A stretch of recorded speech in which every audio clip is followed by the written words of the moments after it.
Mesdames, Messieurs, bonsoir. Dans la série d'entretiens avec les membres du gouvernement sur la mise en œuvre de leur lettre de mission à eux confiée par le président du Conseil national pour la sauvegarde de la patrie, chef de l'État, le général de brigade Abderrahmane Tchani, nous recevons aujourd'hui, comme nous l'avions annoncé, le ministre de la Jeunesse, de la Culture, des Arts et des Sports, le colonel-major Abderrahmane Amadou. Monsieur le ministre, bonsoir.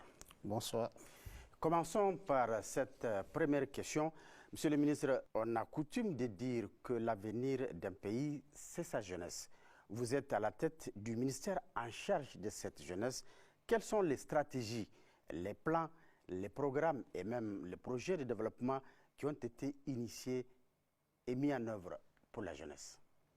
Merci pour votre question. Merci de l'opportunité que vous m'offrez de partager avec les populations nigériennes des activités de mon département ministériel au cours de l'année 2024, depuis la réception de la lettre de mission à nous confier par le chef de l'État, le président du Conseil national pour la sauvegarde de la patrie. Permettez-moi d'abord de partager avec vous de la réception de cette lettre.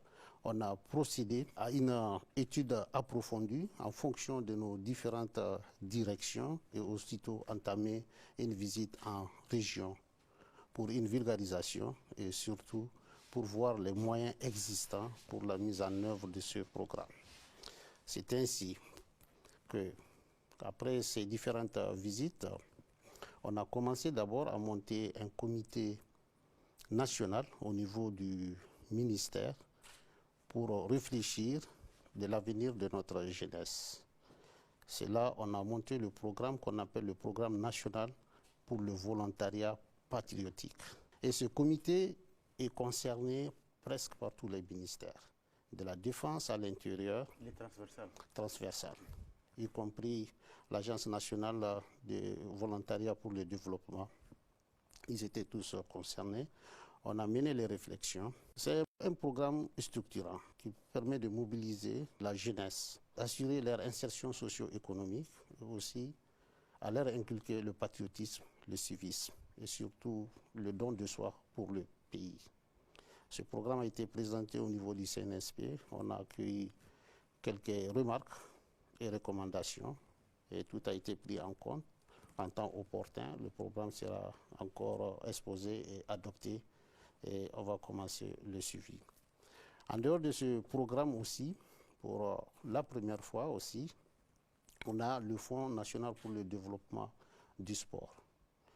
La difficulté majeure qu'on a dans ce domaine, c'est surtout le financement du sport. Pour la première fois, l'État du Niger a rétrocédé 50% des droits d'assises, ce qui permet vraiment, cette fois-ci, de faire encore mieux dans le domaine sportif, surtout en mettant en place principalement les structures qui peuvent accueillir les différentes activités sportives.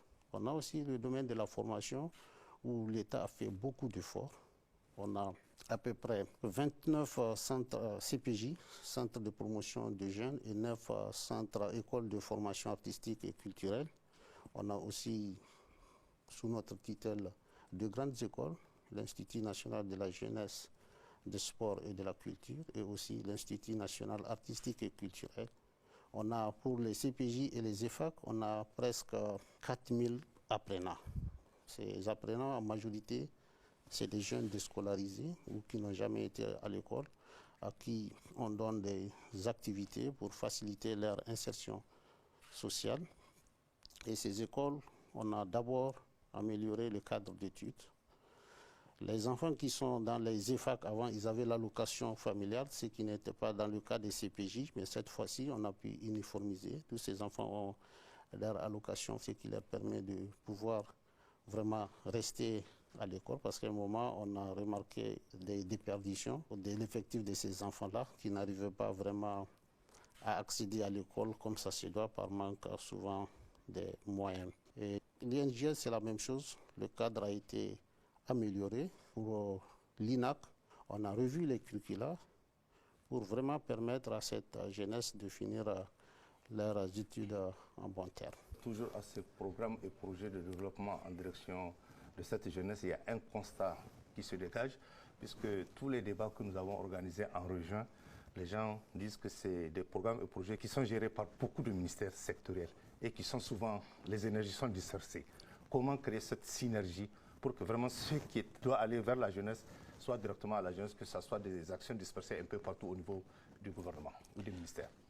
Ça, c'est ce que les gens racontent. Ce programme, on est en entente cordiale et directe avec tous ces ministères. Et pour la mise en application, on sait par où commencer. Sauf que la jeunesse, c'est transversal. Il y a des domaines, par exemple, on serait appelé à former ces jeunes. Le meilleur endroit pour former ces jeunes, c'est les centres de formation qui relèvent de notre ministère. Qui relèvent des autres ministères. Oui. La fonction publique pour les embaucher. On a aussi des activités dans le domaine agricole. Donc on aura besoin du ministère de l'Environnement, tout comme le ministère de l'Agriculture. On a besoin du FEFPA aussi pour la formation professionnelle en tant que telle, parce que nos centres ne sont pas suffisants au vu du nombre. Mais on est en bonne intelligence avec tous ces départements. Il n'y aura pas de problème pour la gestion de ces activités. Monsieur le ministre, depuis l'avènement du CNSP, on parle de changement de mentalité pour promouvoir un type de Nigérien nouveau. Quelles sont les stratégies élaborées par votre département ministériel dans ce sens? Et pour ce qui est du changement de mentalité, effectivement, on a pris acte par rapport à ça. On a tout d'abord monté un comité ad hoc, composé d'éminents historiens et des experts de la culture. Ce qu'on a fait en premier lieu, il était question de baptiser nos boulevards, nos avenues, nos rues, nos places, pour une appropriation de notre histoire. Et pour ça, on a commencé les études vers le mois d'avril 2024. Il a fallu précisément le 15 octobre pour lancer les baptêmes de ces places, rues et avenues. On a commencé par l'avenue Jibo Bakari, qui initialement portait le nom de Charles de Gaulle, un colon. Après, on a baptisé la place Monteuil, qui a pris le nom de Thomas Sankara, un panafricaniste. Après, la place de la francophonie, qui devient dorénavant la place de l'AES. Et enfin, les monuments aux morts. Il fallait forcément qu'on honore nos morts. On en a eu beaucoup, de la colonisation à nos jours, en passant par le terrorisme. Donc, dorénavant, cette place prendra le nom de Boubandé Batama. C'est un nom typiquement national, qui veut dire vraiment qu'il faut honorer nos morts. Après ces documents, on a cédé ça à la communauté urbaine de Niamey pour une prise en compte. Et rien que la semaine passée, ils ont procédé au baptême de certaines rues, telles que la place Boubou Hama, dans Kolodo, la place Zankienkassa et la place Liptako Gourma, pour ne citer que ces noms-là. Et dans la même lancée, ce même document a été partagé avec toutes les régions du Niger pour une appropriation et faire autant. Parce qu'on veut que chaque région s'inspire de ce document qui a été bien élaboré avec des critères propres pour aussi procéder au baptême des boulevards, avenues, rues et places des différentes régions, à l'image de ce qui est en train de se faire à Niamey. À Niamey, on vient de commencer, il y en a beaucoup de rues et à baptiser des places aussi, mais ça prendra du temps. Et la mairie est en train déjà de faire beaucoup de travail. On pense d'ici la fin de l'année pouvoir boucler Niamey et espérons que les régions aussi vont commencer. En plus de ce baptême de rue, le comité ad hoc dont je parlais, des historiens, ils ont le privilège de réécrire notre histoire, l'histoire générale du Niger. Ils sont déjà à pied d'œuvre parce qu'il faut qu'on s'identifie à nous-mêmes et non à quelqu'un. Il n'est plus question d'abandonner nos réalités au profit d'autres réalités qui ne reflètent pas notre réalité. Justement, par rapport à ce comité chargé de réécrire notre histoire, où est-ce qu'il en est à quelques mois de travaux après? Vous savez, je dirais que les choses avancent normalement. C'est parce qu'il faut revisiter tout ce qu'on a. Et Dieu merci, on a d'éminents historiens, chercheurs qui ont déjà écrit beaucoup sur l'histoire nigérienne. Mais il va falloir passer tout ça là en peigne fin et approfondir les recherches, aller aussi loin que possible. Parce que, comme vous le savez, le Niger ne date pas d'aujourd'hui. On est une très très vieille civilisation. Donc ça prendra forcément du temps, mais d'ores et déjà, ils sont en train de faire la collecte et contacter toute personne, spécialiste ou historien qui peut apporter du sien pour ces travaux-là. Oui, effectivement, c'est un travail qui s'inscrit dans la durée. Monsieur le ministre, avant les événements du 26 juillet 2023, la question de l'unité nationale et de la cohésion sociale a été mise à rude épreuve. Qu'est-ce qui est fait au niveau de votre département ministériel pour renforcer cette cohésion sociale et l'unité nationale dans le pays? Pour ce qui est de l'unité nationale et la cohésion sociale, on a jugé utile, dans un premier temps, de s'adosser à nos réalités socio-culturelles. Et c'est dans ce cadre qu'on a créé la semaine Alada, une semaine sportive et culturelle. Une semaine durant laquelle toutes les filles et les fils du Niger se sont retrouvés à Niamey pour des activités culturelles et des activités sportives telles que la lutte cocoa, le triathlon, la course hippique. C'est nos réalités sportives comme ça que les gens adorent. En plus du domaine sportif, on a fait des chants, des ballets au niveau du palais du Congrès. Et ça, j'ai omis de parler de l'ouverture pour retracer un peu notre histoire récente. Où est-ce qu'on était, qu'est-ce qui est arrivé chez nous et où est-ce qu'on veut aller. Pour que toutes nos populations prennent conscience de la réalité, de ce qui est en train de se tramer et ce qu'on doit faire pour vraiment rester un pays totalement indépendant. Et aussi, en marge de cette semaine culturelle, on a aussi mis de la valeur sur nos produits artistiques. Il y a eu une foire au niveau du Palais Congrès qui a réuni tous nos artisans des régions. En plus de ça aussi, on a fait une exposition de l'art culinaire du Niger avec le ministère du Tourisme pour montrer aux gens qu'on a quelque chose à revendre. Il suffit de mettre nos produits en valeur. Aussi dans le domaine sportif, pour la première fois, la lutte, on essaie de continuer à perfectionner. On a révisé le code pour vraiment rendre cette lutte cocoa plus attrayante et aussi multiplier les compétitions. Donc après le sabre d'Agadez, en fin 2023-2024, on a eu à faire 5 coupes. Pratiquement chaque 2 mois, on a une compétition. On a fait la coupe du président du CNSP à Zender, la coupe du ministre de la Jeunesse à Dossou, parce que la coupe du ministre se joue forcément dans la région championne d'ISAP. C'est-à-dire que cette année, ça sera à Niamey. Après cette coupe, il y a eu la coupe RTN, il y a eu la coupe RTL. RTL, oui. Et pendant la semaine, je disais tantôt aussi qu'on a fait une coupe de lutte traditionnelle. Et tout ça là, c'est pour vraiment occuper nos champions, nos lutteurs en marche. On a aussi eu d'autres projets parce qu'on vise l'international. Il faut que notre lutte, quitte à former des équipes spéciales qui vont se spécialiser à la lutte gréco-romaine qui est aujourd'hui acceptée au niveau international, parce qu'ils ont vraiment les qualités de participer à ces luttes et aussi gagner des coupes à l'international. Monsieur parlant toujours du projet de la lutte, il y a quand même un projet initié par Dr Seriba Mamadou, je ne sais pas si, j'imagine que vous êtes au courant, pour redynamiser effectivement cette lutte. Qu'est-ce que vous en pensez? Parce que ça permettra au monde de faire des combats tout au long de l'année et puis de réhabiliter toutes ces arènes de lutte traditionnelles au Niger. Oui, on en a parlé avec lui, il est passé, on l'a bien écouté, on a apprécié leurs propositions et on est prêt à aller à l'avant avec eux. Parce que on a remarqué que au Niger, d'ailleurs, je dirais c'est le seul pays où on a, dans toutes nos régions, on a au moins une arène de lutte de grande capacité.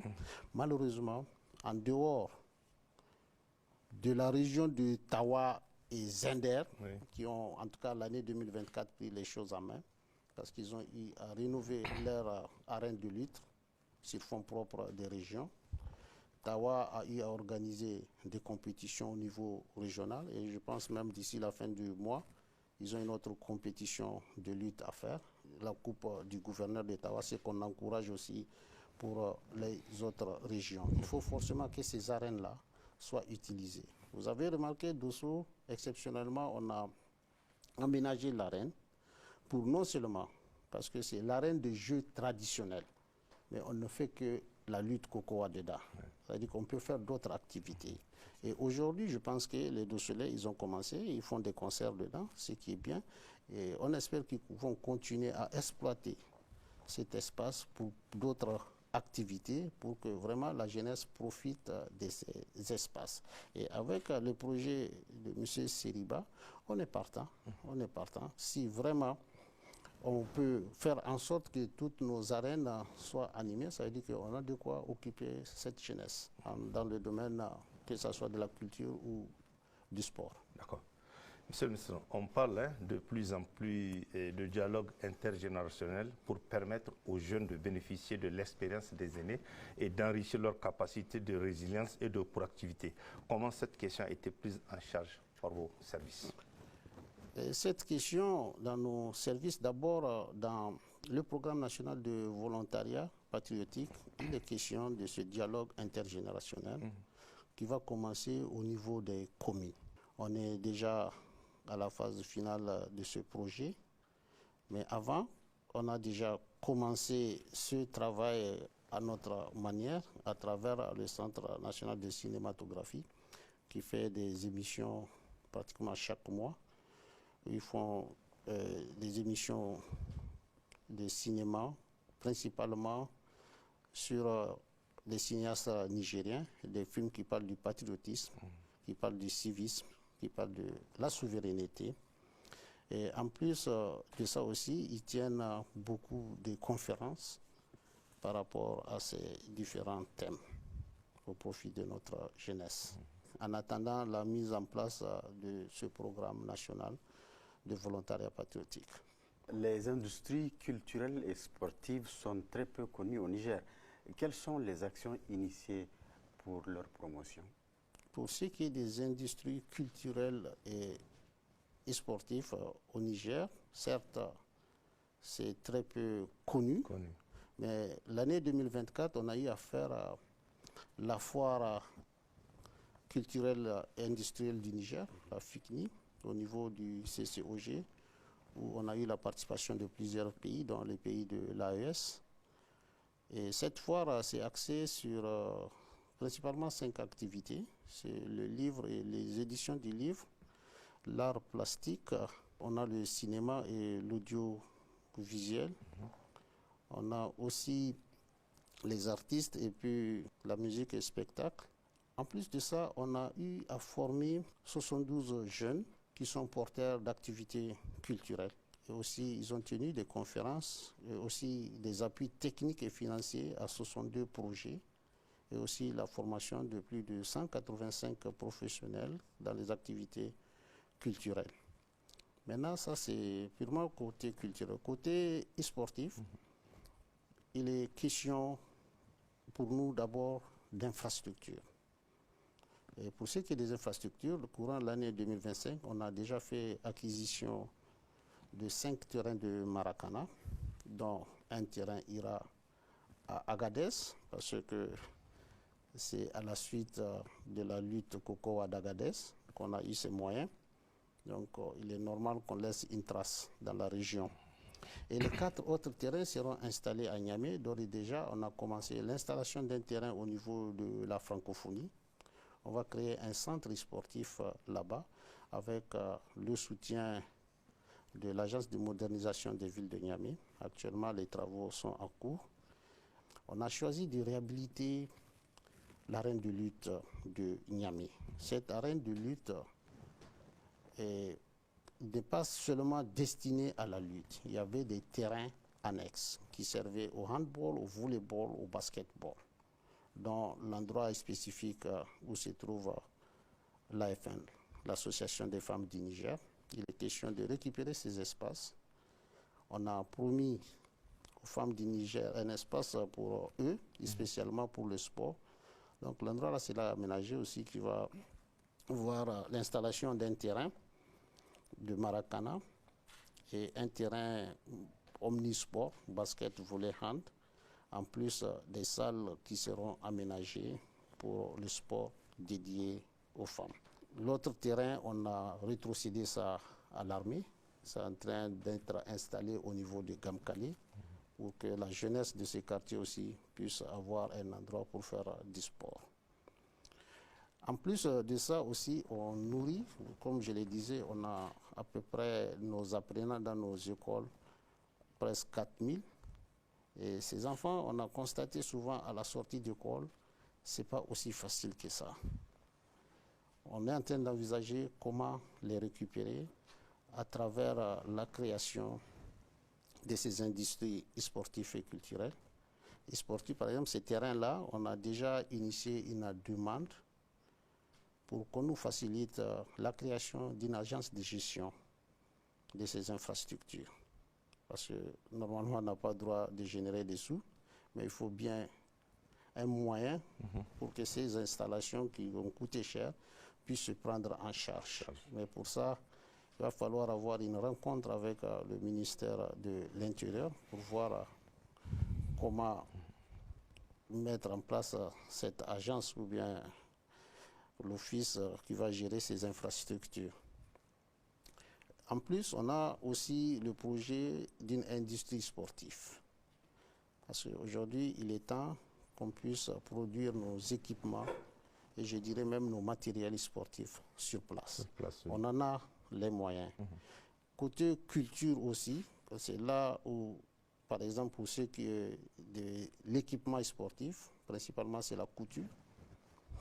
On a des jeunes qui sont dans ce domaine. Ces jeunes-là pourront être récupérés et avec une formation en plus professionnelle, plus poussée, et pourront servir dans ce genre d'industrie. Côté chaussures, on a aussi des jeunes dynamiques qui sont dans le domaine de la confection des chaussures de tout type sur place ici à Niamey. On a déjà pris attache avec eux. On verra à l'avenir comment les utiliser aussi pour les équipements, chaussures spécialement sportifs. C'est les projets qu'on nourrit dans ce domaine. D'accord. Monsieur le ministre, sans doute, les arts constituent le parent pauvre de votre portefeuille ministériel. Pouvez-vous nous dire qu'est-ce qui est fait pour changer cette situation et faire des arts un pilier de notre développement socio-économique? Dans la même lancée, comment faire pour que les artistes vivent vraiment de leur activité? La même question est valable pour les sportifs et les acteurs culturels qui souvent on voit quelques années après dans quel état ils se trouvent, et ce qui n'est pas normal. Les arts ne sont pas parents pauvres, ça c'est vous qui le dites. Parce que chez nous, tous les volets concernant notre ministère est considéré au même pied d'égalité. Pour ce qui est de l'art, actuellement, on se concentre beaucoup sur l'acquisition du matériel et la formation. Si vous avez remarqué, au niveau de la lutte Cocoa Dosso 2024, les médailles sont confectionnées au Niger. On a utilisé nos artisans. On a aussi demandé l'aide des jeunes qui sont à Sadoré, des jeunes de Annecy, qui ont aidé nos artisans à perfectionner leur travail. Et à la fin, on a eu un résultat très satisfaisant. Donc dorénavant, il n'est plus question d'acheter des médailles à l'extérieur du Niger.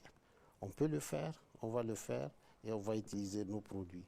C'est la même chose que la coupe qu'on a donnée.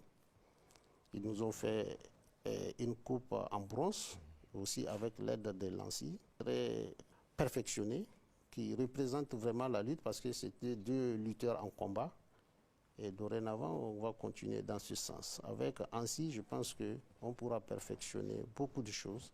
Et c'est en ce sens seulement que ces artisans-là pourront vivre de leur art. Sinon, il y a beaucoup d'initiatives par rapport à ça. Ils vivent bien de leur art. Par exemple, cette année, avec l'aide du gouvernement, du chef de l'État surtout, on a pu participer, puisqu'on a eu vraiment beaucoup de financement.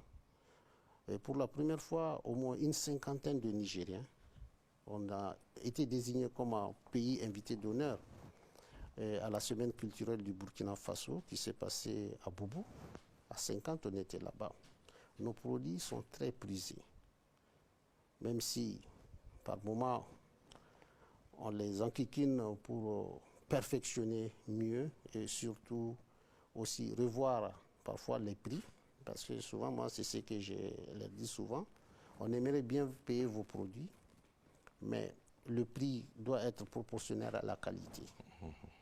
Et en ce sens, les gens pourront payer et vous pouvez vivre réellement avec votre activité. Est-ce qu'ils ont des facilités pour avoir accès à la matière? Ils ont des facilités pour avoir accès à la matière. En tout cas, au niveau du centre musée national, ils se débrouillent très bien. Parce qu'actuellement, je suis sur un projet de statue en bronze. Comme vous l'avez remarqué, la place Thomas Sankara. L'effigie du capitaine Sankara, on l'a commandé au Burkina Faso. Maintenant, il est question de faire de même pour les bureaux nationaux, à commencer par Jibo Bakari. Et actuellement, ils sont en train de faire un bon travail là-dessus. Ils sont capables de reproduire ce genre de produits localement. Et on espère que ça va continuer et il est question aussi vraiment de leur assurer une formation. J'ai parlé de ça, ils sont partants pour une formation plus pointillée et surtout l'acquisition du matériel. Parce que souvent, c'est le matériel pour faire le travail qui manque, les outils. Monsieur, je veux profiter, puisque j'ai quand même le ministre des Arts devant moi, pour poser cette question. Plus d'un an après l'avènement du CNSP, côté vestimentaire, on n'a pas encore vu la marque de Laboussani ou Zantchagassa. Qu'est-ce qui se passe? Parce qu'à l'image de Faso d'Anfani, à l'arrivée de Sankara, on l'a vu. Mais aujourd'hui, jusqu'à on attend. On n'a pas cette marque vestimentaire de Laboussani ou Zantchagassa. Qu'est-ce qui se passe, monsieur le ministre? Et on est là-dessus. On a aussi beaucoup de jeunes qui sont dans le domaine des stylistes qui peuvent produire. D'accord. Mais à l'image du Burkina Faso, on aurait bien voulu faire la même chose parce qu'il y avait une tenue qui a été choisie. Malheureusement, dans notre cas, on n'a pas une société de textile en marche. Et nous, notre objectif, si on doit faire ce genre de tenue, il faut qu'à 90%, les produits soient payés localement. Donc c'est en attendant la mise en place d'une usine pareille qu'on pourra faire. Sinon, ce n'est pas des modèles de tissus qui manquent au Niger. Il y a des tissus qui sont mondialement reconnus, purement nigériens. Et il y a des couples. D'ailleurs, on était habillés dans ces tissus quand on est parti au Burkina Faso. Et on a eu à faire des cadeaux. C'est des tissus qui sont très prisés, les gens terra. Et le tissu typique d'IFA aussi. Les gens aiment ça. Mais nous, notre souhait, qu'on soit capable de fabriquer ça ici. Pendant la semaine culturelle, j'ai visité les artistes au Palais de Congrès, ceux qui font le tissage. J'ai posé la question sur leur capacité de production. Je dis par exemple, je veux plus de 2000 pagnes. Ils disent, c'est pas possible. Ah oui. Ils n'ont pas cette capacité. On ne produit pas du coton au Niger. Bon, on a arrêté de produire du coton. Donc tout ça, il faut qu'on revienne à ça. Parce que souvent, il faut avoir la matière première soi-même. Et ça faciliterait le reste. On va encourager les gens dans ce sens. On cherche des promoteurs qui voudraient bien créer, en tout cas faire renaître de ces cendres la société nigérienne de textile pour qu'on puisse avoir nos paniers nous-mêmes. Sinon, les couturiers, j'en ai parlé avec certains, ce n'est pas si compliqué, puisqu'on a des modèles typiquement nigériens. Ils vont s'y atteler dès qu'on aura la matière d'œuvre, le reste suivra, Inch'Allah. Monsieur le ministre, les pays de l'AES, pour parler de la nouvelle dynamique, ont pour caractéristique, entre autres, leur jeunesse de la population. Ils ont la population jeune. Pouvez-vous nous dire quelles sont les initiatives, actions et politiques que vous comptez mettre en œuvre en commun pour l'épanouissement de cette jeunesse et pour qu'elle porte haut et à jamais les idéaux et valeurs de notre confédération en termes de solidarité agissante, d'intégration et de défense de notre espace? Par rapport à l'AES, je dirais que les choses sont en cours. Parce que tout récemment, on était au Burkina Faso sur invitation du Burkina avec les agences de volontariat où on a élaboré un test par rapport à notre jeunesse, la jeunesse de l'AES. Il est question qu'on se rencontre à Bamako pour approfondir les échanges dans ce domaine. Et nous, on a déjà pris ça en compte dans notre volontariat patriotique, notre Centre national de volontariat patriotique. On a pris ça en compte. Et en marge de cette rencontre à Ouaga, on a aussi parlé du sport de l'AES. Et le sport de l'AES, on a décidé de se cantonner sur ce qu'on pratique le plus dans nos pays. Par exemple, pour le cas du Niger, on a choisi la lutte cocoa et la course hippique. Et le Burkina, on a choisi le cyclisme et l'haltérophilie, parce que le champion du monde est burkinabé. Oui. Et le Mali, on a choisi l'athlétisme et le tir à l'arc.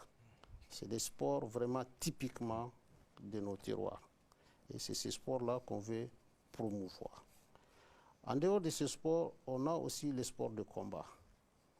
Puisque là, quand même, le Niger est reconnu internationalement. On est quand même champion d'Afrique en taekwondo. Et tout récemment, on a une médaille d'or en judo au Maroc. Et en sambo aussi, on est bon. Par rapport à ces sports, on a déjà organisé une compétition AES au Mali avec la fédération Russie. Le Niger était classé deuxième.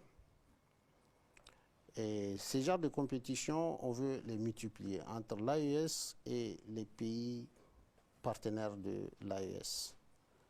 Actuellement, ce projet aussi est en cours. Probablement une compétition aura lieu soit au Niger ou en Russie. Et ça, c'est pour le taekwondo. Et le sambo. Le sambo qui est aussi un art martial composé du judo, du karaté. L'art martial est d'origine russe. Donc c'est ce projet qu'on a. Pour ce qui est de la culture l'AES, on a déjà un programme qui est en cours, qu'on a monté avec nos experts de la culture tout récemment au Mali.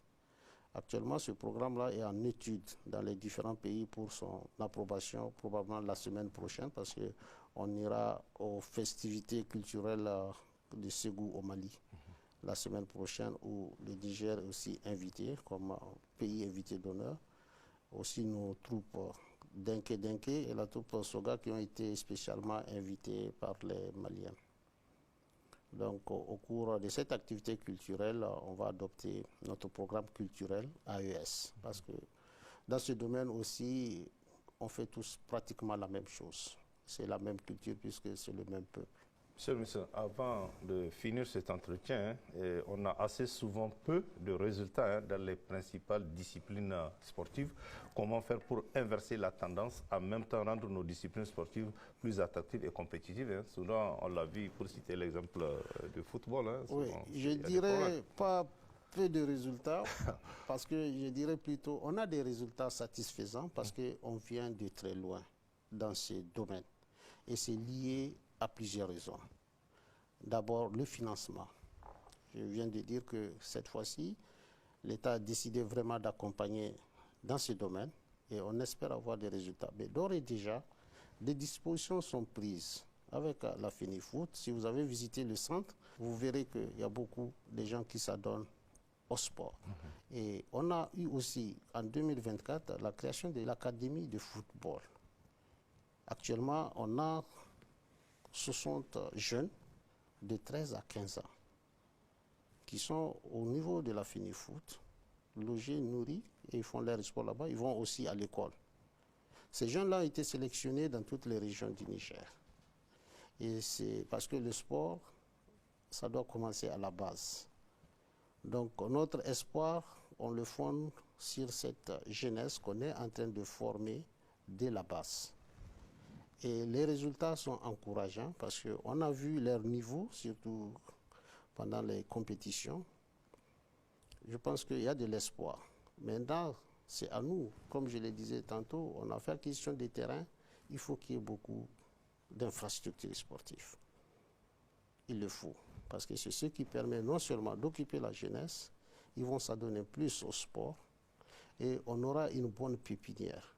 pour sélectionner les meilleurs.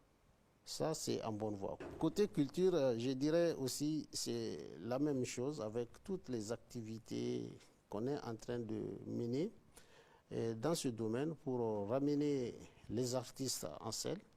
Je parlerai depuis d'Angourmou à Tawa, Oui. qu'on a eu à faire. Et je pense qu'on va avoir une rencontre puisqu'il était question de revoir ce prix d'Angourmou pour que la jeunesse s'approprie ce prix d'Angourmou parce qu'il y a un genre musical, la musique urbaine, qui ne fait pas partie du concours prix d'Angourmou.